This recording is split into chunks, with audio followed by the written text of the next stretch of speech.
Richard Southern is with us once again. And Richard, I'm sure this is a question we've all asked at one point or the other. Are we alone in this universe? Looks like we could soon find out. This is really something, and I'm surprised this is not bigger news, but I want to tell you about it, Melissa. The New York Times this morning ran a bombshell article on the UFO phenomenon. This is the article. The New York Times reported that the U.S. government still has a very active investigation into this aerial phenomenon and that it will make some of its findings public. What we're going to look at here is video. This was released by the Pentagon a couple of months ago. It was shot many years ago by U.S. fighter jets off the U.S. coast, and it shows unidentified objects that defy the laws of physics. So this was released by the Pentagon a while ago. The U.S. Pentagon has been studying this subject for quite a long time, and apparently will soon release some of its findings, which remain classified. According to a new report in the New York Times, the U.S. government may have physical evidence of, and we're quoting, off-world vehicles not made on this Earth. The government has also released footage of UFO sightings, including a 2004 encounter recorded from an advanced Navy fighter jet. Commander David Fravor is a retired naval aviator who once saw something he could not explain, that science can't explain. But still, though, are they admitting to what we've all known? That's got to be an admission, right? Now, the article contains some jaw-dropping quotes. I want to show you one of them. It's from astrophysicist Eric Davis, who works for Aerospace Corporation. This is a defense contractor. The Times says, quote, he gave a classified briefing to a Defense Department agency as recently as March about retrievals of off-world vehicles not made on this Earth. Melissa, the paper also quotes current sitting U.S. Senator Marco Rubio, who said unidentified aerial vehicles over U.S. bases have exhibited technologies not in the American arsenal, and that it's the U.S.'s duty to find out what's going on. Aren't you surprised this is not bigger news, Melissa? This is huge. Fascinating stuff. Is it what it sounds like? Well, it sounds that way to me, Tucker. I just, I never want to speculate what the government truly has, but I would say there's stuff out there. I mean, the four of us that chased the Tic Tac in 2004 have attested to it multiple times that what we saw exceeded anything that we had in our inventory, far superior to the airplanes that we were flying in at the time they were brand new. So I would say, yes, there's something out there, and hopefully the government does have stuff. So when we spoke before about this, and you suggested that the object you saw that you chased, the Tic Tac, behaved in ways that challenged your understanding of aeronautics, of physics, and that you didn't think it was likely that that object belonged to a foreign military.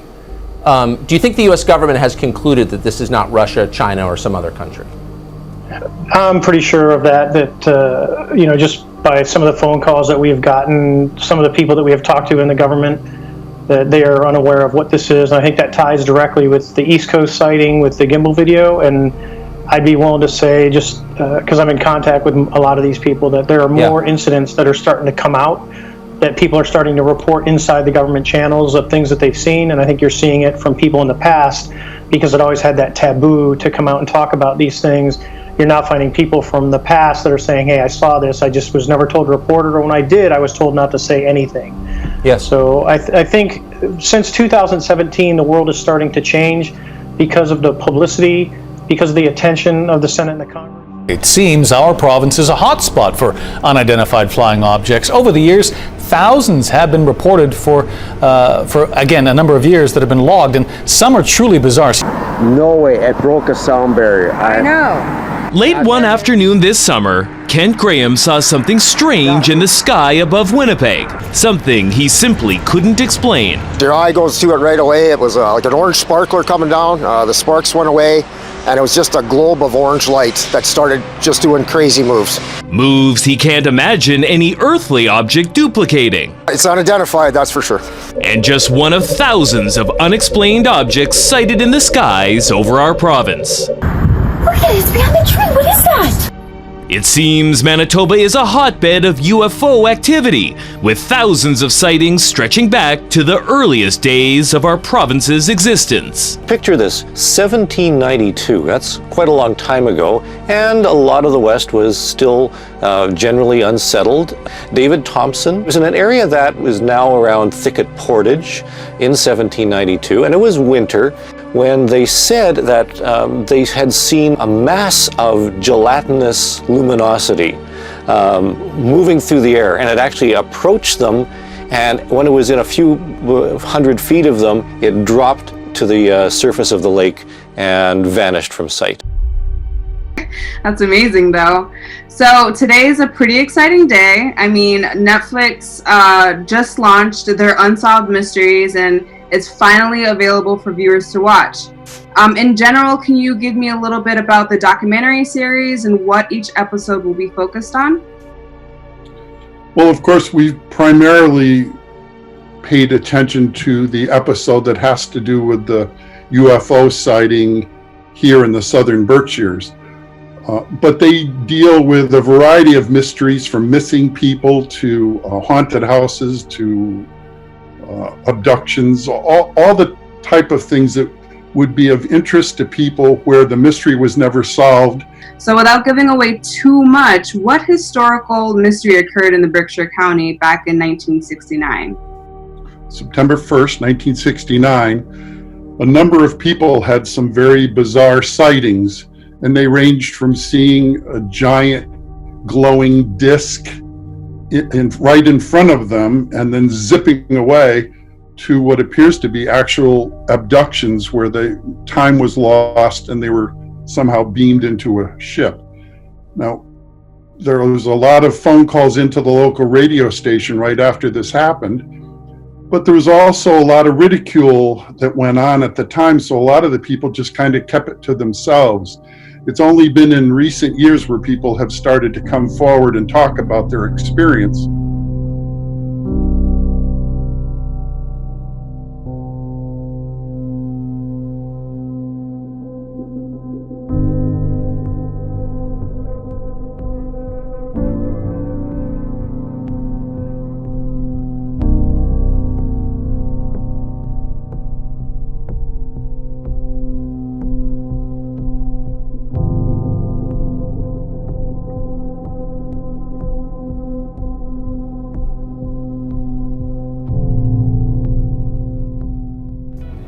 The New York Times ran a story a couple days ago, and if it's said to be believed, is that the Pentagon essentially said that those images that we were showing you